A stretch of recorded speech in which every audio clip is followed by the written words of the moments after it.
Welcome to the Leather Shop and holster making video number 1.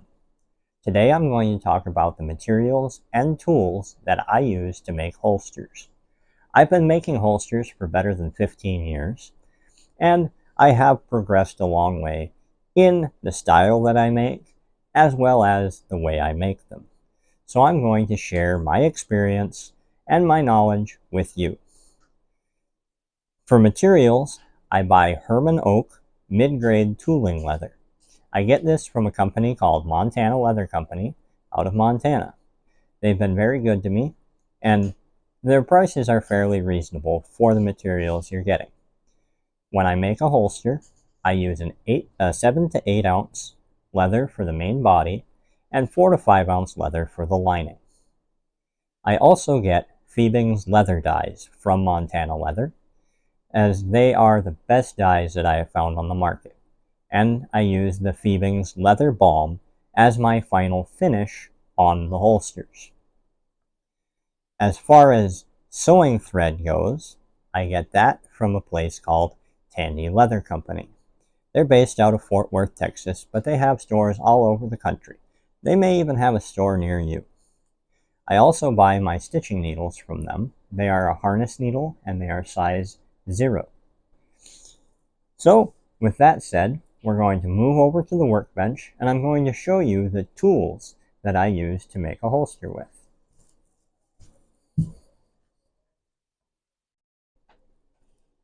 The tools that I use are this hole punch. It has removable punches so that you can change sizes and use different sizes. It is a craft tool punch that I bought from Tandy Leather.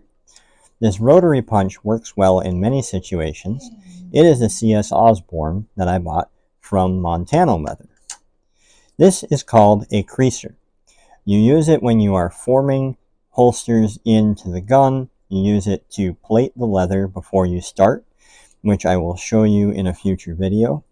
This is just a standard needle nose pliers. I use it frequently, mostly while I'm sewing. This is just a folding utility knife. You don't have to have a folding one. Any type of razor blade utility knife will work. This is a Puma SGB 3-blade pocket knife.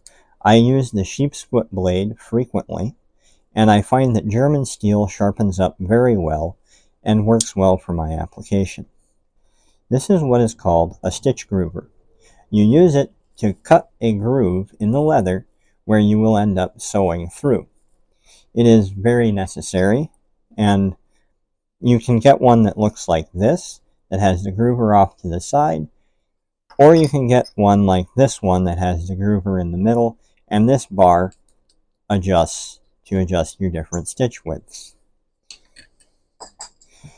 This is called an overstitch wheel. You use it to mark out the distance for your stitches, and we'll show you that in a future video. This is called an edger. You use it to bevel the edge on the leather to make it round over and smooth. This is my sewing awl. I find the flat-sided awl very nice. It doesn't roll away when you set it down.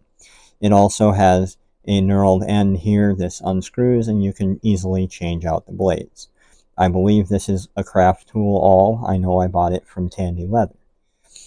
You're going to want a regular old number 2 pencil and an eraser of some kind. You won't need as extensive of a rivet setting collection as I have, so I brought out the essential ones you'll need. This is a snap setter, which we won't need for making the holster, but in a future video when we make a gun belt, I always use line 24 snaps to hold my buckles on, and so you will need a snap setter. This is just a rivet setter for setting the domed rivets, and this is the plate that you set them against. Some of this we'll be going over in great detail in future videos. A ruler. I use this all the time. You're going to want to have one handy at all times. This is a dividers. It's basically just an all-metal compass. Again, I use this all the time. I consider it an essential tool in my leather shop. You wouldn't necessarily have to have one to make holsters, but I will be pulling it out. I usually use the disposable foam brushes that I get from my hardware store to use for my applying of my dyes and my finishes. This is what's called a blue gun. It's just a plastic mold of a gun. I like to use them instead of real firearms because you don't risk getting your firearm wet and rusting it. If you do use a real firearm, you can wrap it in cellophane or a plastic bag, and that works too. Just always make sure that it's unloaded before you even start the holster making process. I'm pretty sure that about wraps up all the tools that I use for holster making.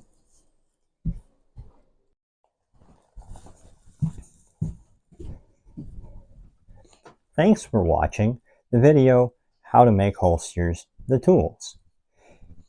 And if you have any further questions about the tools or about anything specific in the holster making process, feel free to comment and ask. So, thanks for watching, and we will see you next time.